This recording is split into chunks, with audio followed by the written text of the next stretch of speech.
JD Vance, les États-Unis ne sont pas en guerre avec l'Iran, mais contre la menace nucléaire. Le vice-président JD Vance clarifie la position des États-Unis sur le programme nucléaire de l'Iran et les actions militaires. And joining me now is Vice President JD Vance. Vice President Vance, welcome back to Meet the Press. Thank you, Kristen. Great to be with you. Thank you for being here on a monumental Sunday. My first question, Mr. Vice President, is the United States now at war with Iran? No, Kristen, we're not at war with Iran. We're at war with Iran's nuclear program. And let me just say, Kristen, that we're incredibly grateful and proud of the American Air Force pilots who did an incredible job last night. The operation was really extraordinary. These guys flew from Missouri. They didn't land a single time. They dropped 30,000-pound bombs on a target the size of a washing machine and then got back home safely without ever landing in the Middle East or ever stopping other than to briefly refuel.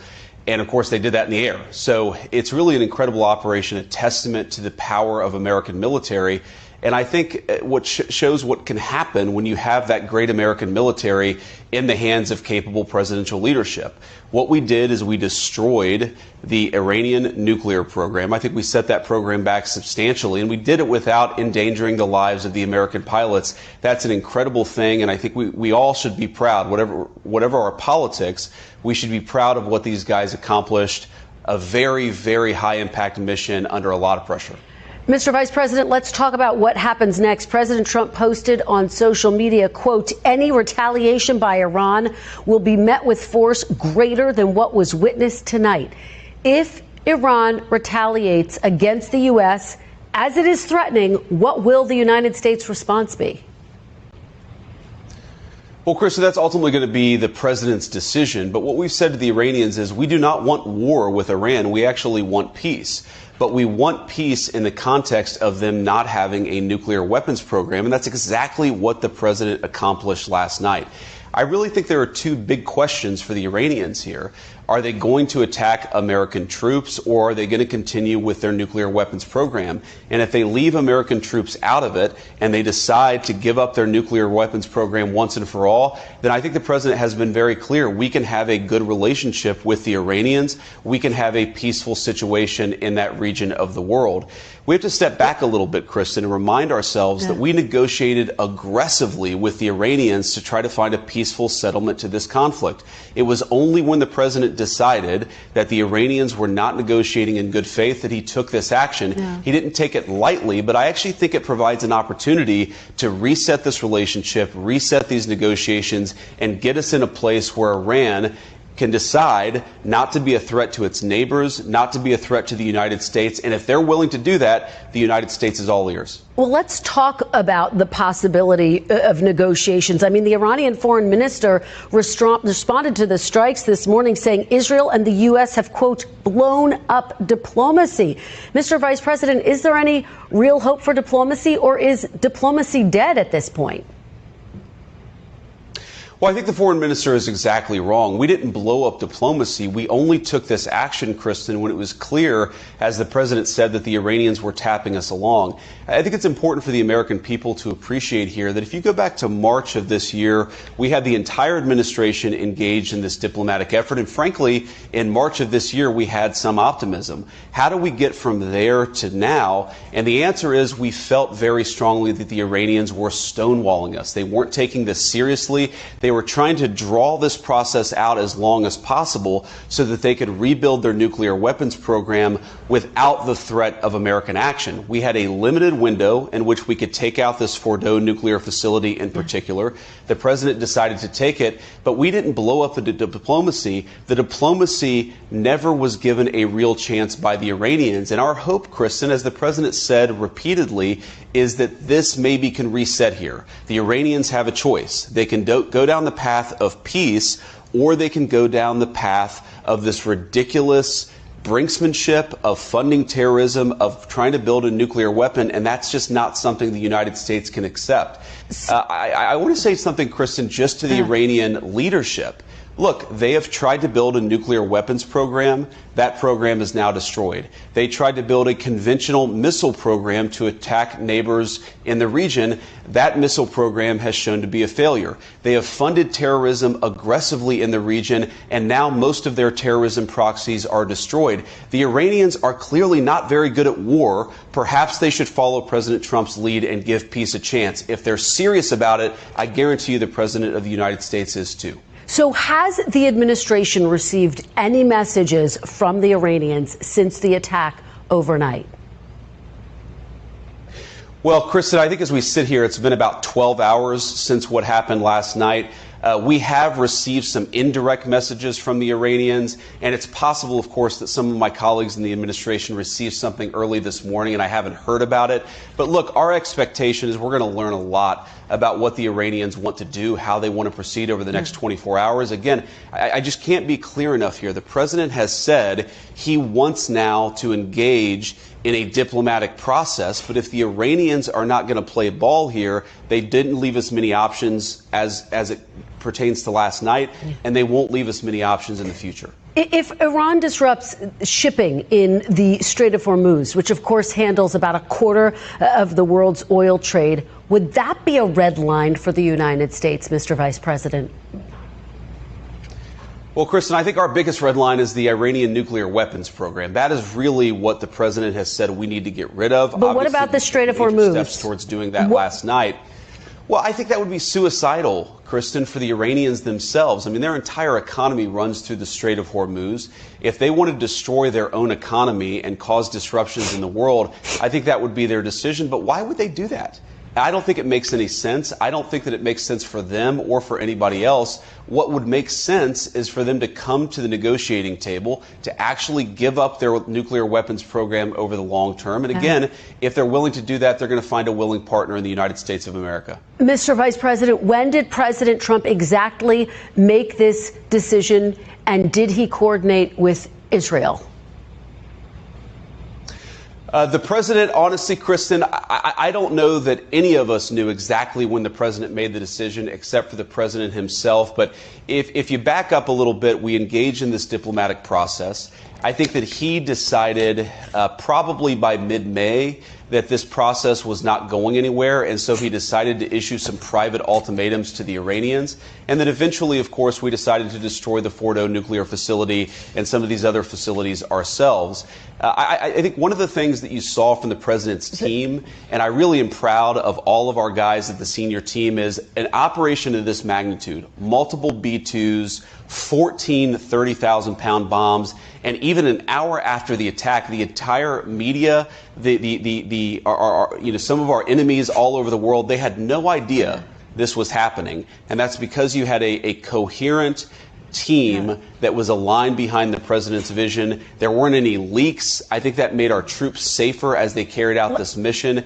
And so it's really a testament to the entire team that we were able to do something like this at this scale without anybody noticing it. But, Mr. Vice President, if I could just try again, can you give me a specific date when President Trump said go? Was it Thursday? Was it yesterday before the B-2s left? When exactly did President Trump give that green light, that go? Well, the final decision, Kristen, of course, is made right before, and I'm talking about minutes before the bombs were dropped. And of course, well, that was last night. And the president made very clear that the purpose here is to eliminate the Iranian nuclear program. So I think that he himself, over time, decided this was necessary. But of course, he had the ability to call off this attack until the very last minute. He obviously decided to proceed. And I think that we did great things for the American people because of it. You know, the president says the nuclear enrichment sites were, quote, completely and totally obliterated. There is some question about that, though, this morning. Do you have 100% confidence that Iran's nuclear sites were totally destroyed? Well, Kristen, I'm not going to get into sensitive intelligence about what we've seen on the ground there in Iran, but we've seen a lot, and I feel very confident that we have substantially delayed their development of a nuclear weapon, and that was the goal of this attack. That's why it was a success. And of course, what happens next, again, Kristen, is up to the Iranians. Substantially delayed by years? What does substantial Well, again, Kristen, mean? I'm not going to get into sensitive intelligence here, but I think that we have really pushed their program back by a very long time. I think that it's going to be many, many years before the Iranians are able to develop a nuclear weapon. But again, our goal is that they're never able to develop a nuclear weapons program. And that is a conversation that we're going to have with the Iranians and also with our allies in the region. So Iran, again, has said that it would retaliate if the U.S. got involved. There are some 40,000 American troops in the Middle East. The Pentagon is on high alert. Is the U.S. bracing for Iran to target American troops in the region? We're, of course, Kristen, doing everything that we can to keep our people safe. I think that we're prepared in the event that the Iranians do retaliate. But my message to the Iranians is it would be the stupidest thing in the world if they did. If you look at what happened last night, we had an incredibly targeted, precise, surgical strike on the nuclear facilities that are the target of the American operation. Our national interest is for Iran to not get a nuclear weapon. Our strikes last night facilitated that national objective. If the Iranians want to enlarge this by attacking American troops, I think that would be a catastrophic mistake. And as the president said last night, the Iranians would be met with then overwhelming force beyond that. So this is a very delicate moment, Kristen. I don't want to pretend that it's not. But I think the Iranians, if they're smart, they're going to have to look in the mirror and say, hey, maybe we're not so good at this war thing. Let's give peace a chance. Let's drop our nuclear weapons program and start to make some smarter decisions. We're, of course, hoping that's exactly what the Iranians do. And I have a number more questions, so I want to keep moving. How concerned is the administration that Iran or Iranian proxies could carry out a terrorist attack inside the United States? Well, unfortunately, Kristen, we know that a lot of people who we don't have full accounting of were let in over the last 4 years under the Biden administration. We know that some of those people were on terrorism watch lists. We feel very confident in our FBI and law enforcement that we're on top of this situation. But yeah, we're looking at this very closely. We're doing everything that we can to keep our people safe. And this is one of the reasons why border security is national security, is if you let a bunch of crazy people into your country, those crazy people can eventually take action. We're going to do everything that we can to make sure that doesn't happen and to keep Americans safe. Mr. Vice President, can you rule out that getting involved in this conflict won't eventually lead to U.S. boots on the ground? Well, the president's been very clear, Kristen. We have no interest in a protracted conflict. We have no interest in boots on the ground. The president has actually been one of the fiercest critics of 25 years of failed foreign policy in the Middle East, which is why he did what he did.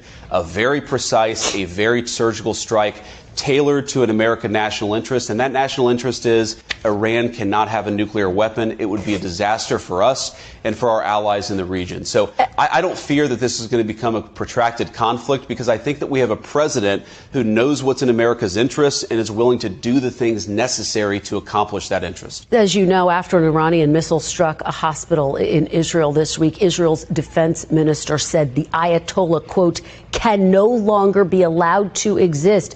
Does the United States support Israel killing Iran's leader?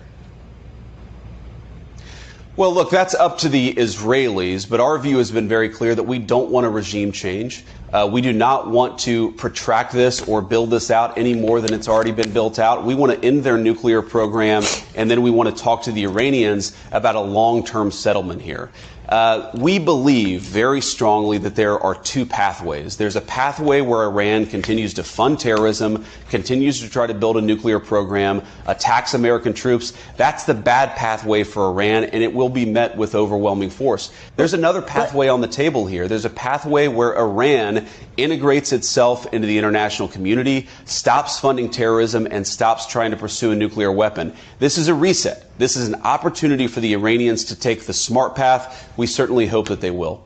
Couple more questions, and we're almost out of time. Director of National Intelligence Tulsi Gabbard said in March that, quote, Iran is not building a nuclear weapon. Democratic Senator Mark Warner, the vice chair of the Intelligence Committee, said he was briefed on Monday